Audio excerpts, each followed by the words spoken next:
Hello everyone, the dignity class में आपका स्वागत है। हमने लास्ट क्लास में ध्वनि को पढ़ा था। ध्वनि के रिकॉल कर लेते हैं थोड़ा सा, उसके बाद में ध्वनि को आज ख़त्म करेंगे हम। यांत्रिकी और ध्वनि आज ख़त्म हो जाएंगे। यांत्रिकी हो चुका है पहले, आज ध्वनि को ख़त्म कर देंगे जनरली हम।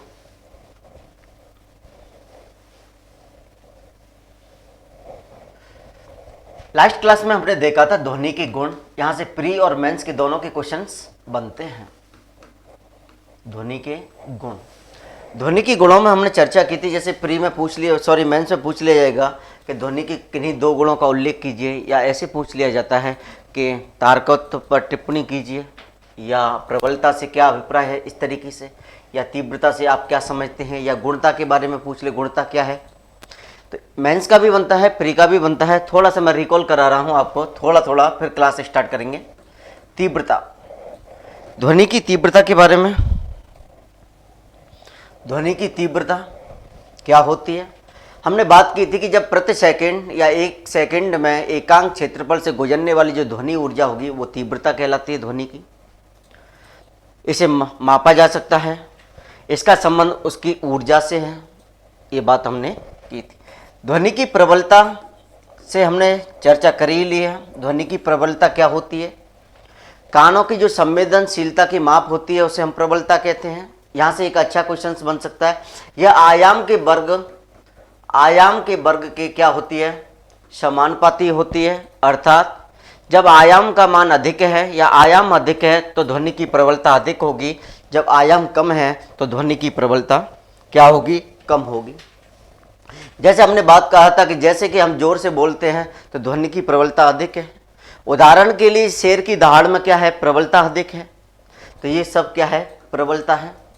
दूसरी बात, यदि किसी की वस्तु के अगर आयाम को हम दुगना कर दें तो उसकी प्रबलता क्या हो जाएगी, 4 गुनी हो जाती है, क्योंकि इस तरीके से देख लिया था। लेकिन अच्छा क्वेश्चन क्या बनता है, जो हमने आपको करके भी बताया था कि ध्वनि की प्रबलता आयाम पर निर्भर करती है, आयाम के साथ साथ माध्यम तथा कानों की संवेदनशीलता पर भी निर्भर करती है। पहले ऑप्शन है वो आयाम देते हैं, तो चारों ऑप्शन पढ़ना हमारे लिए बहुत जरूरी होता है। जब तक हम चारों ऑप्शनों के बारे में नहीं देख पाते, क्वेश्चन हमारे गलत हो जाते हैं।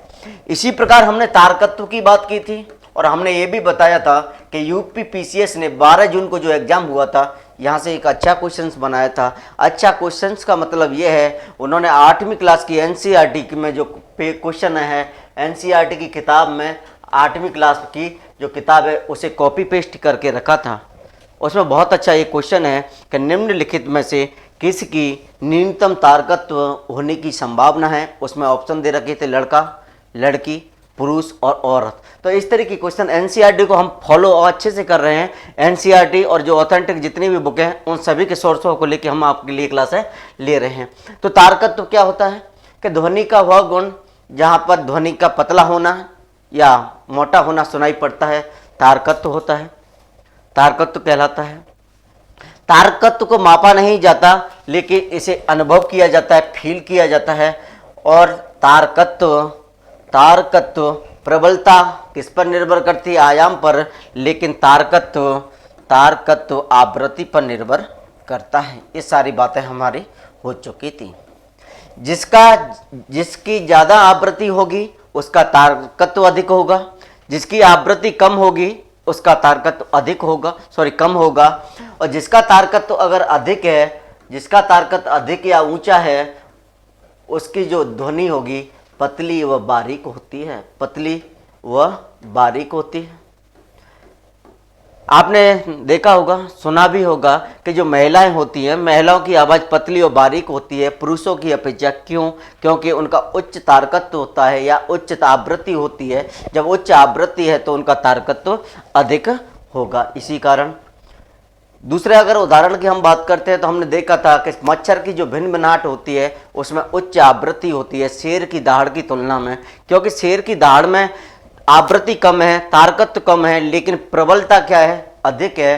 तो इस तरीके से क्वेश्चन आपसे पूछे जाते हैं। गुणता की हमने बात कर ली थी, जब समान तारकत्व व समान प्रबलता के मध्य विभेद या अंतर स्पष्ट किया जाए उसे हम गुणता कहते हैं। तो ये सारी बात प्री और प्रीलिम्स और मेंस की बातें थी। अब हम आज क्लास स्टार्ट कर रहे हैं अपनी ध्वनि की चाल से।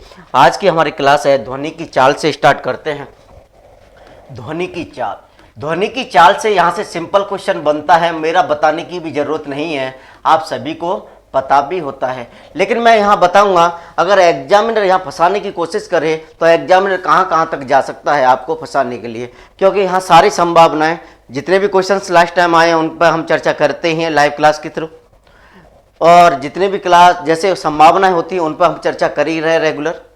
कोई राजस्थान सरकार हो चाहे वो भारत सरकार हो, सभी एग्जामों, सभी क्वेश्चन, सभी पेपरों को ध्यान में रखते हुए हम आपको तैयारी करा। तो ध्वनि की चाल सामान्य सी बात है, ये क्वेश्चन सभी को पता है कि ध्वनि की चाल ठोस में सर्वाधिक होती है, द्रव में उससे कम, गैस में उससे कम होती है। लेकिन क्या पता एग्जामिनर ने क्या किया, एग्जामिनर आपसे पूछने लग गया कि निम्नलिखित में से ध्वनि की चाल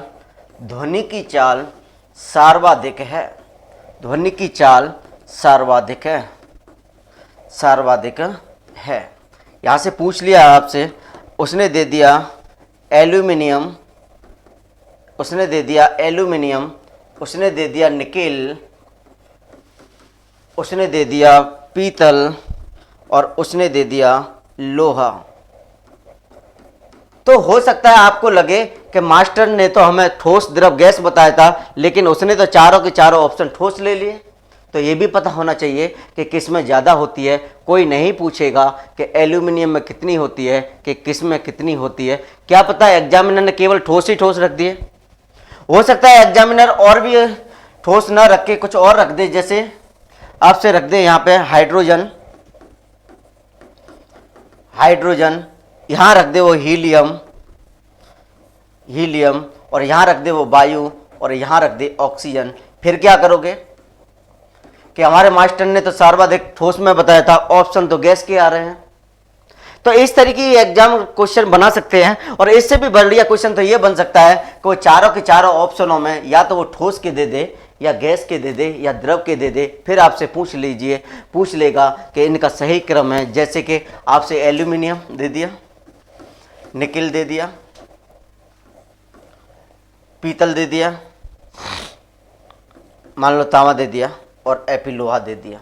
इस तरीके से फिर दे दिया, एफी दे दिया, एल्यूमिनियम दे दिया, निकेल दे दिया, फिर एल्यूमिनियम निकेल हो गया, कॉपर।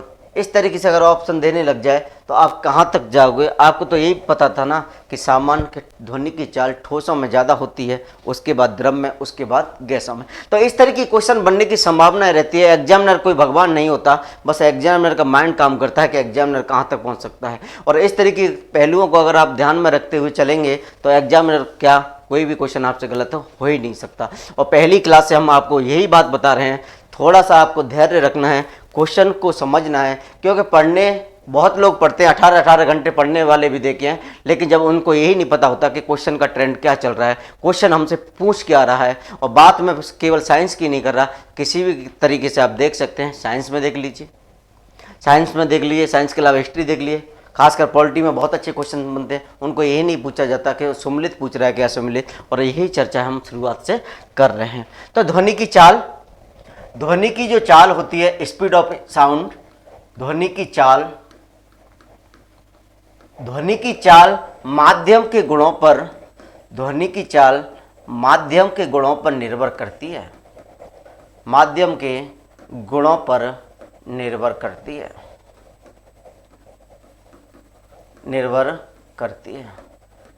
ये भी हमने बता दिया था लास्ट क्लास में कि ध्वनि माध्यम में ही गमन करेगी, क्योंकि यह यांत्रिक तरंग है। यह माध्यम के ताप पर भी निर्भर करती है, यह माध्यम के ताप पर भी निर्भर करती है।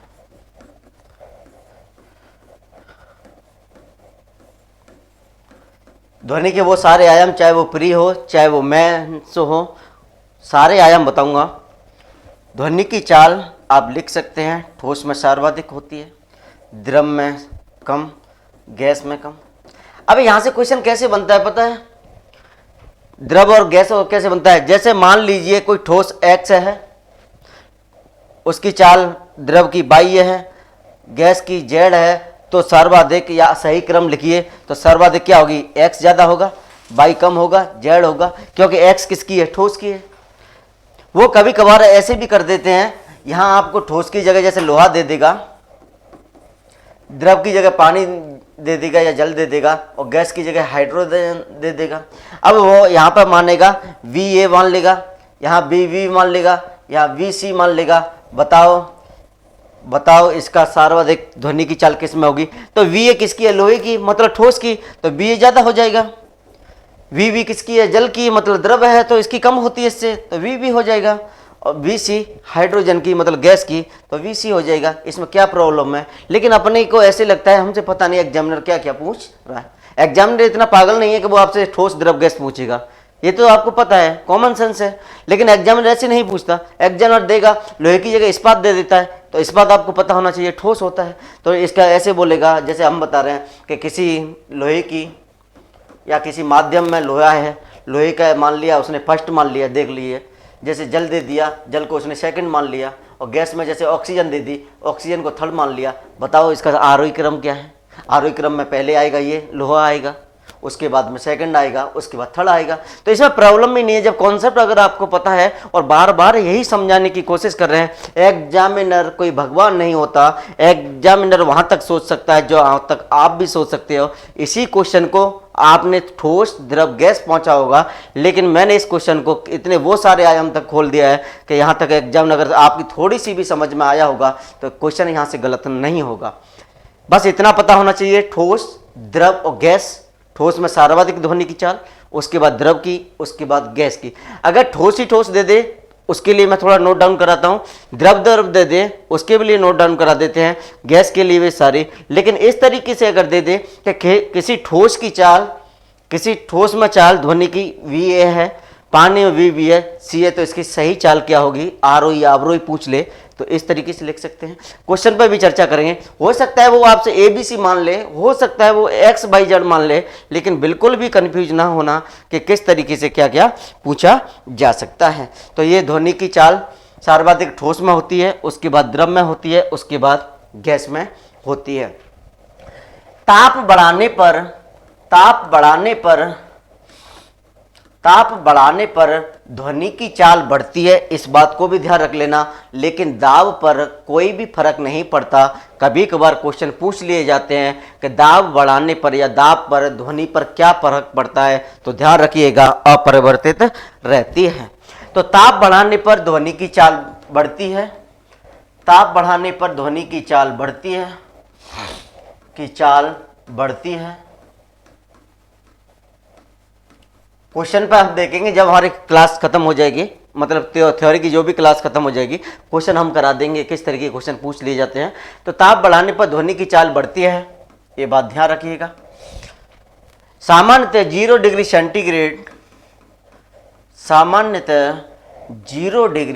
सेंटीग्रेड पर जो ध्वनि की चाल है, ध्वनि की चाल 330 मीटर पर सेकंड होती है, 330 मीटर पर सेकंड होती है।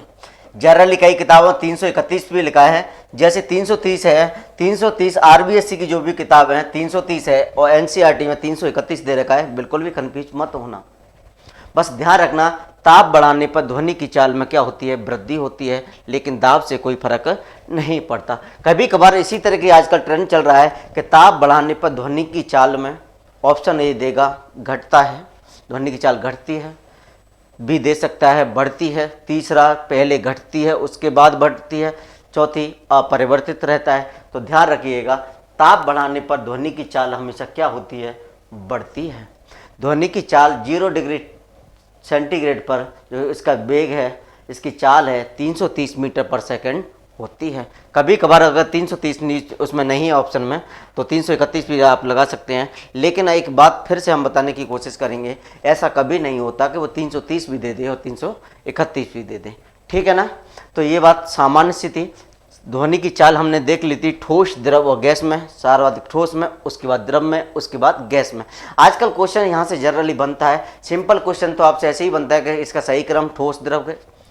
तब क्वेश्चन ऐसे बन सकता है जैसे हमने बताया था कि अगर ठोस की चाल को अगर x मान ले, उसको y मान ले द्रव की को, और उसकी गैस को z मान ले, तो सही क्रम क्या होगा? तो आप लिख सकते हैं x की ज़्यादा होगी, उसके बाद y, उसके बाद z, उसके बाद में ABC भी मान सकता है, कुछ भी मान ले, लेकिन आपको कॉन्सेप्ट पता होना चाहिए तो सही हो जाएगा। अब देखिए थोड़ा सा हम लिखा लेते हैं, एक सारणी आप बना सकते हो, उस पर मैं थोड़ा सा लिखा देता हूँ। 25 डिग्री सेंटीग्रेड पर ध्वनि की चाल, यहाँ से क्वेश्चन बन सकता है 25 डिग्री सेंटीग्रेड पर ध्वनि की चाल में, और यही क्वेश्चन मैं आपको कराने की कोशिश कर रहा था। यह बहुत अच्छा क्वेश्चन आपके लिए हो सकता है। कैसे हो सकता है वो हम 1 बाय 1 नोट डाउन कर लेते हैं। कोई आपसे नहीं पूछेगा कि ध्वनि की चाल एल्यूमिनियम में कितनी है, कोई नहीं पूछेगा आपसे हाइड्रोजन में कितनी है, क्योंकि केवल आपसे पूछा क्या जाना है एप्लाइड पोर्शन। मैं आपको थोड़ा सा नोट डाउन करा रहा हूँ। जैसे मान लीजिए यह है अवस्था, यह है अवस्था, यह है पदार्थ, यह है चाल मीटर पर सेकंड में। इसको हमें ज़रूरत नहीं, इसकी हमें ज़रूरत नहीं। अवस्था में अगर हम बात करते हैं यह ठोस, ठोस में हम पहले लेते हैं सर्वाधिक ठोस में अगर होती है एल्यूमिनियम की, एल्यूमिनियम की। ये बात हमने पहले ही कह दिया था आपको, एल्यूमिनियम ध्यान रखना है आपको, एल्यूमिनियम को आपको ध्यान रखना है। और ठोस में अगर उसने ऑप्शन ठोस ही ठोस दे दिए तब सर्वाधिक किसकी होगी? एल्यूमिनियम की होगी। हो सकता है अच्छा क्वेश्चन ये पूछा जा सकता है एल्यूमिनियम के बाद में वो दूसरा, क्योंकि 4 ऑप्शन देगा, आरोही अवरोही क्रम पूछ लेगा, तो ये भी ध्यान रख लेना एल्यूमिनियम के बाद में निकल आता है, एल्यूमिनियम के बाद में निकल आता है, निकल के बाद में स्टील आता है, और स्टील के बाद में लोहा आता है, और लोहे के बाद पीतल आता है। ये तो रही बात किसकी? केवल और केवल ठोसों की।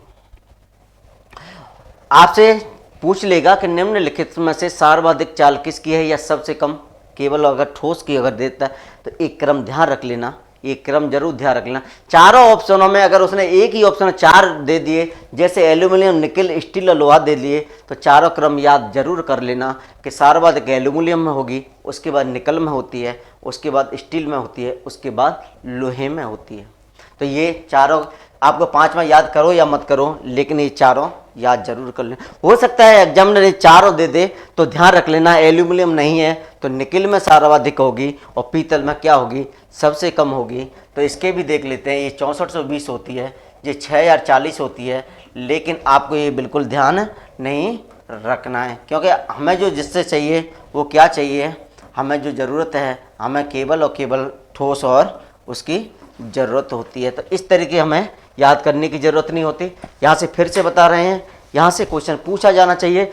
ठोस अगर ऑप्शन में देता है तो एल्यूमिनियम, उसके बाद निकल रखोगे, निकल के बाद में स्टील रखोगे, स्टील के बाद में लोहा, और लोहा के बाद में पीतल। हो सकता है एल्यूमिनियम न दे, ये 4 ऑप्शन देते हैं तो निकल की सर्वाधिक होगी। तो इस तरीके से आपको ये चारों के चारों पढ़ने हैं। इसी प्रकार हम देखते हैं किसकी, इसी प्रकार हम देख लेते हैं द्रव की, द्रव की अवस्था देख लेते हैं। अब द्रव में भाई क्या होगा, यहाँ भी देख लेते हैं। द्रव में अगर द्रव ऑप्शन दे दे तो पहला है जल, कैसा जल? समुद्री जल। अगर द्रव ऑप्शन में दे दिए आपको चारों के ज़्यादा, सर्वाधिक जो चाल होती है ध्वनि की वो किस में होती है? समुद्री जल में। उसके बाद होती है जल आशुत जल में, आशुत जल ये लैब में मिलता है, आप लोगों को पता होगा।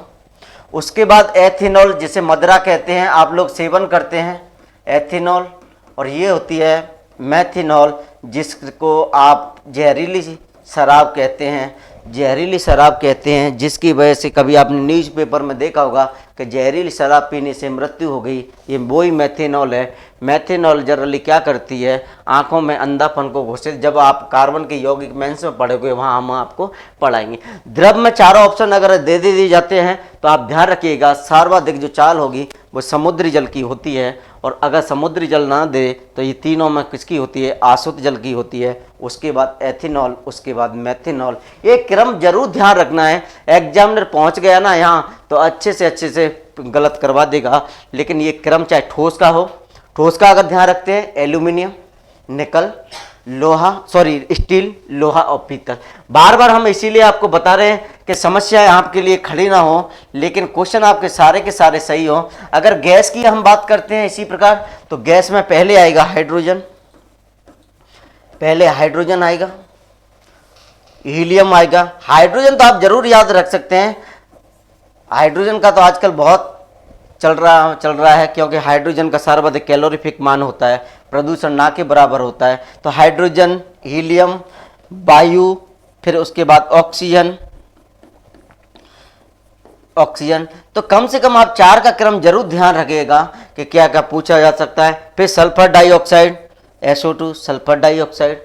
तो इस तरीके से यहाँ से क्वेश्चन बनने की उम्मीद कुछ ज़्यादा ही रहती है, और इसीलिए हम आपसे बार बार बता रहे हैं कि इस तरीके के क्वेश्चन आपसे पूछे जाते हैं। तो ये सारणी से क्वेश्चन बनने की ज़्यादा संभावना है, क्योंकि बनने की संभावना क्या, जब एग्जामिनर को लगा कि मुझे यहाँ से ठोस द्रव गैस तो पता होता है, और ये क्वेश्चन मैंने भी बता दिया, एक्स भी मान सकता है, वाई भी मान सकता है, जेड भी मान सकता है, आजकल ऐसे ही क्वेश्चन आ रहे हैं। तो ठोस की अगर बात करते हैं तो क्रम जरूर ध्यान रखिएगा, नीचे से ऊपर, ऊपर से नीचे। सर्वाधिक पीतल, उसके बाद निकल, उसके बाद स्टील, उसके बाद लोहा, लोहा के बाद पीतल। इसी प्रकार द्रव की देखना है, आज जल देखेंगे समुद्री, उसके बाद आसुत जल, एथिनॉल, मेथिनॉल। गैस की देखेंगे हाइड्रोजन, हीलियम, वायु, ऑक्सीजन और सल्फर डाइऑक्साइड। और ये भी मैंने बता दिया था कि क्वेश्चन बनने की क्या संभावनाएं हो सकती हैं। तो ये बात क्लियर हुई। जैसे कि मैं आपको फिर से बता दूं, देखो इस तरीके के क्वेश्चन बना के बता देता हूं, कंफ्यूज ना हो। निम्नलिखित में से ध्वनि की चाल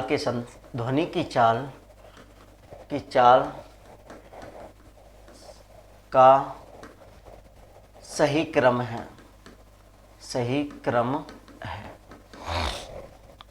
जैसे ए ऑप्शन में देगा वो वायु,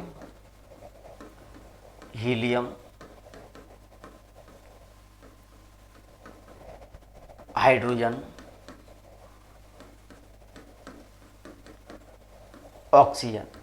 ऑक्सीजन को O2 लिख लेते हैं, कोई बात नहीं है। यहाँ लिखा उसने हीलियम, हाइड्रोजन, ऑक्सीजन, फिर वायु। तीसरे ऑप्शन में उसने लिखा हाइड्रोजन,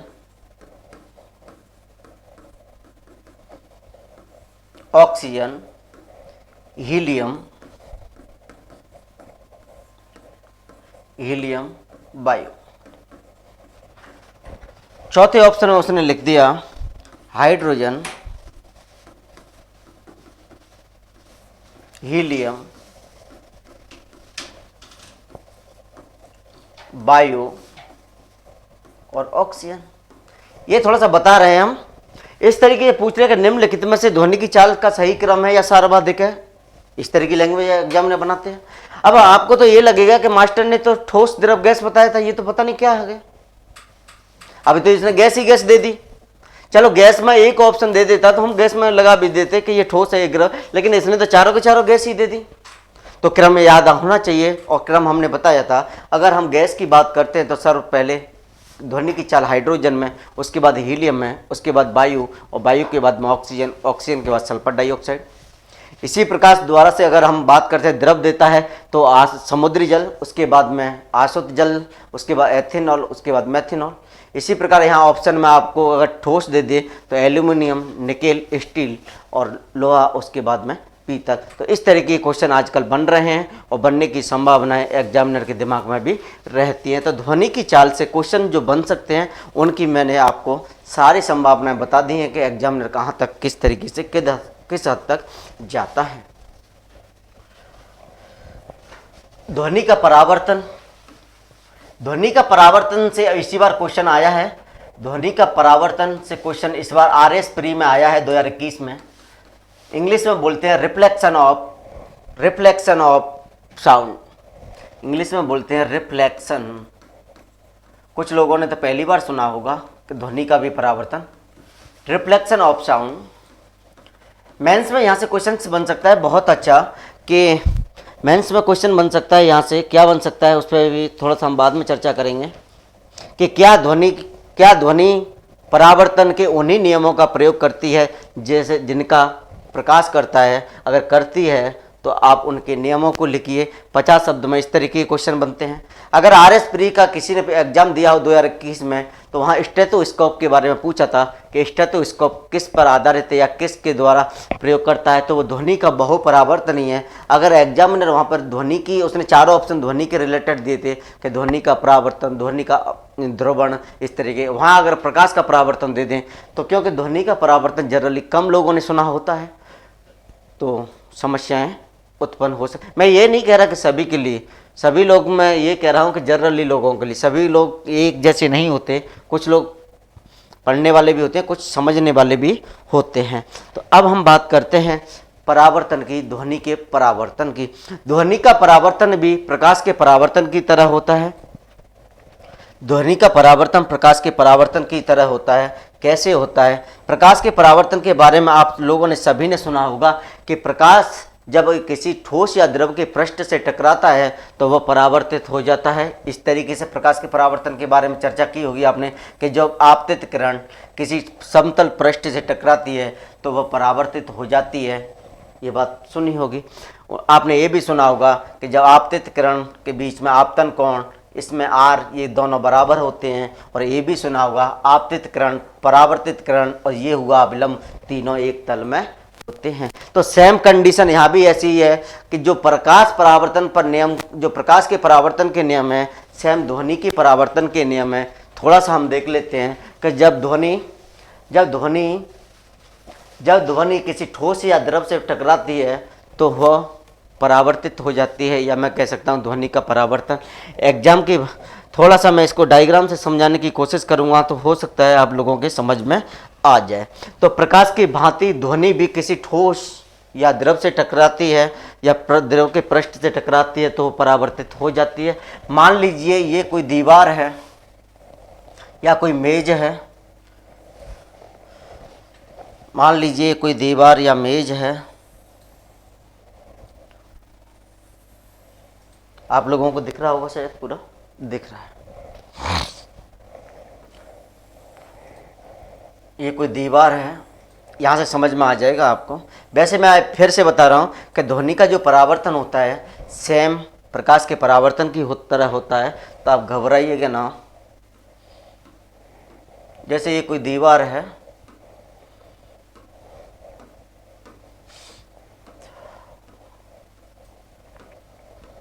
या कोई मेज मान लीजिए,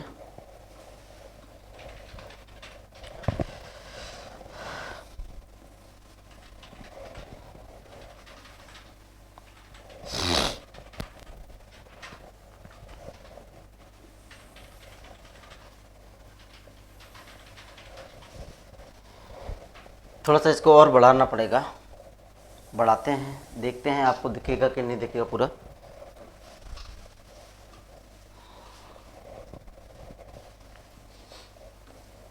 ये कोई दीवार है या मेज है,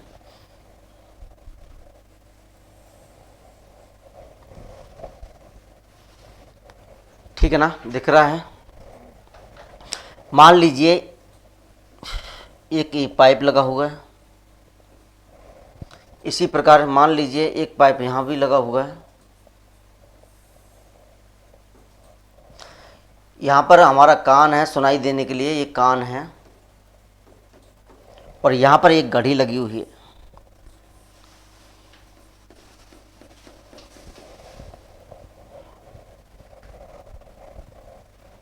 ये दिख रहा होगा, जैसे एक मेज मान लीजिए या एक दीवार मान लीजिए। ये हमारी एक क्लॉक है, घड़ी है, ये पाइप है, और यहाँ पर एक कान लगा हुआ है, मतलब सुनाई। जैसे ये घड़ी की आवाज़ इस पाइप से होके जाएगी, घड़ी की आवाज़ जा रही है, यहाँ से ये पृष्ठ से टकराई, फिर ये मान लीजिए यहाँ टकराई ये पृष्ठ से, फिर इस पाइप से यहाँ होके जाएगी। क्या ये समझ में आ रही?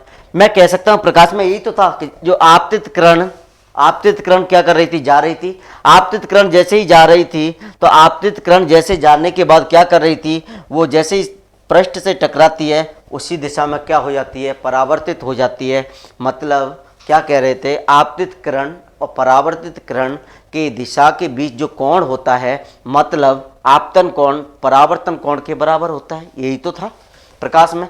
तो ये देखिए सेम यही तो हो रहा है कि ध्वनि की परावर्तन, यहां से घड़ी की आवाज जा रही है, इस पृष्ठ से टकराई द्वारा परावर्तित होती है। मैं कह सकता हूं कि आपतित ध्वनि वहां प्रकाश था तो वहां किरण थी, यहां आपतन तो आपतित ध्वनि या ध्वनि के आपतन तथा परावर्तन। तो जो आपतित ध्वनि परावर्तित ध्वनि की दिशा के बीच बना हुआ कोण हमेशा क्या होता है, बराबर होता है। ये देखा सेम प्रकाश की तरह था पहला। आपतित ध्वनि परावर्तित ध्वनि की दिशाओं के बीच जो कोण बनेगा बराबर होगा। प्रकाश में सेम यही था कि आपतित जो आपतन कोण होता है, परावर्तन कोण होता है, वो बराबर होते हैं। सेम ऐसे ही था। दूसरी बात देखिएगा, वहां यह था कि आपतित करण परावर्तित करण व अभिलंब तीनों एक ही तल में होते हैं। सेम यहां है, ये आपतित ध्वनि है, यहां से तल से या स्पृष्ट से टकराई तो परावर्तित ध्वनि हुई, और ये मान लिया मैंने अभिलंब है, तो ये तीनों के तीनों एक ही तल में है कि नहीं। तो दूसरा हम कह सकते हैं कि आपतित ध्वनि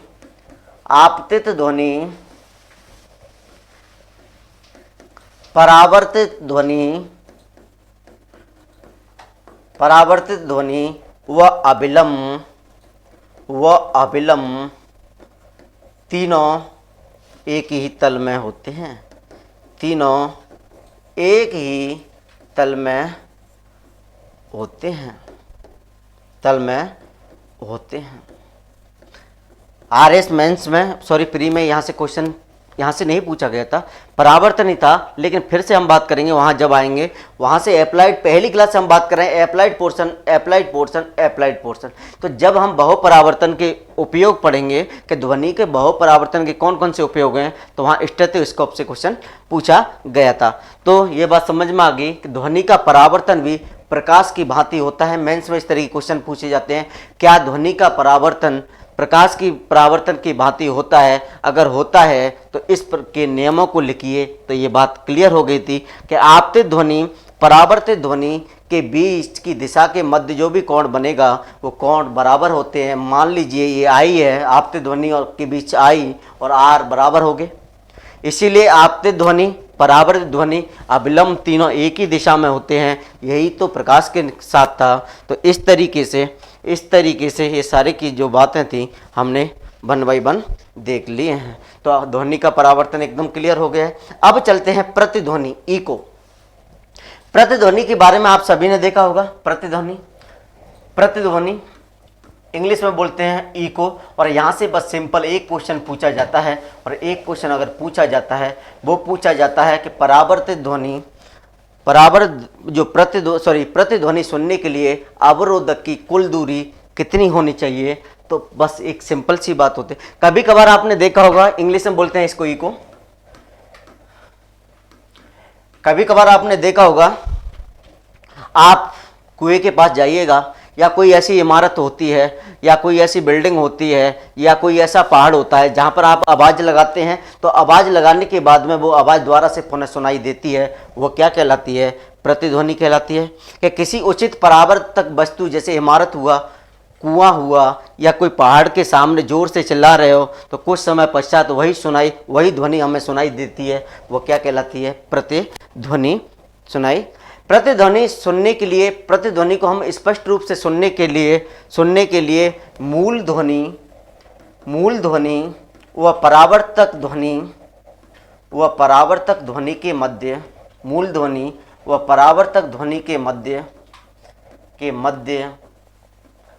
के मध्य जीरो कम से कम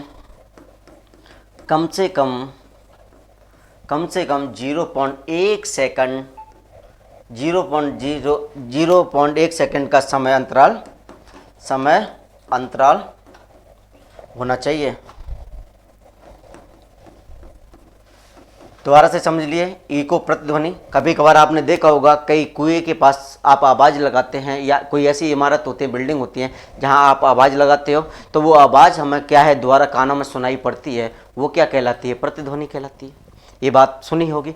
लेकिन समस्या यहाँ से नहीं हुई, समस्या यहाँ से क्वेश्चन पूछा जाता है कि जो मूल ध्वनि है, जो हमने आवाज़ लगाई, और परावर्तक ध्वनि, मूल ध्वनि और जो लौटने वाली ध्वनि है, उनके मध्य कम से कम 0.1 सेकंड का समय होना चाहिए।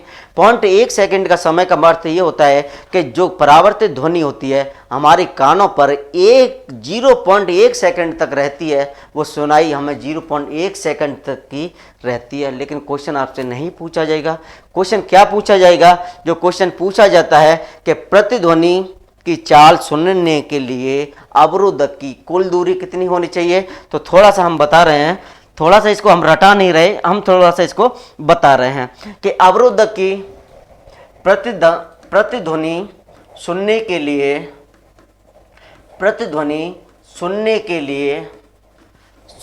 लिए, अवरोधक की चाल के लिए अवरोधक की कुल दूरी, अवरोधक की कुल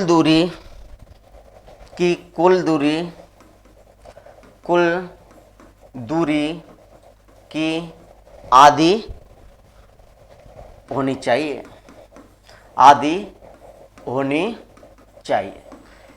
बस ये बात ध्यान रख लेना। क्वेश्चन यहां से पूछा जाता है, नहीं पूछा जाता। प्रतिध्वनि नहीं पूछा जाता। प्रतिध्वनि आपने व्यवहार में भी देखा है। प्रतिध्वनि में क्या क्या होता है? प्रतिध्वनि में मूल ध्वनि, जैसे हमने कोई आवाज़ लगाई या कुछ बोले, वो ध्वनि वापस लौट के आती है। कई कुओं के पास, पहाड़ों के पास इस तरह की घटनाएं होती है। मूल ध्वनि और परावर्तित जो ध्वनि होगी उसके मध्य 0.1 सेकंड का समय होना चाहिए। तो अब देखिए, प्रतिध्वनि सुनने के लिए अवरोधक की कुल दूरी आधी होनी चाहिए। कैसे होनी चाहिए? थोड़ा सा हम इसको रटा नहीं रहे, आपको समझा रहे हैं, तो समझ लीजिए। जैसे मैंने आपको कहा था कि 0 डिग्री टेम्परेचर पर ध्वनि की जो चाल है वो कितनी है? 330 मीटर पर सेकंड है, मान लीजिए। यही था। इसकी कितने सेकंड के लिए मैंने बताया था कि मूल ध्वनि परावर्तित ध्वनि के लिए 0.1 सेकंड का समय अंतराल होना चाहिए। मैं इसको गुणा करूंगा, ये चाल है। दूरी बराबर क्या होता है? हमें क्या चाहिए? दूरी तो चाहिए, आवश्यक दूरी। कुल दूरी क्या होगी? तो दूरी बराबर क्या होता है? चाल अपॉन समय। ठीक है, सॉरी, चाल बराबर क्या होता है? दूरी अपन समय। दूरी अपन समय, मुझे दूरी चाहिए तो चाल इंटू समय हो जाएगा। ये क्या होता है? चाल बराबर दूरी बट्टे समय, सभी ने पढ़ा होगा। चाल बराबर दूरी अपन समय, सभी ने पढ़ा है ना। तो दूरी तो पूछ रहा है कि प्रतिध्वनि सुनने के लिए अवरोधक की कुल दूरी कितनी होनी चाहिए? आधी होनी चाहिए। तो दूरी मुझे चाहिए, तो चाल कितनी है? 330 मीटर पर सेकंड है, और समय कितना है? 0.1 सेकंड है। इसको अगर मैं गुणा करता हूं तो 33 मीटर आएगा।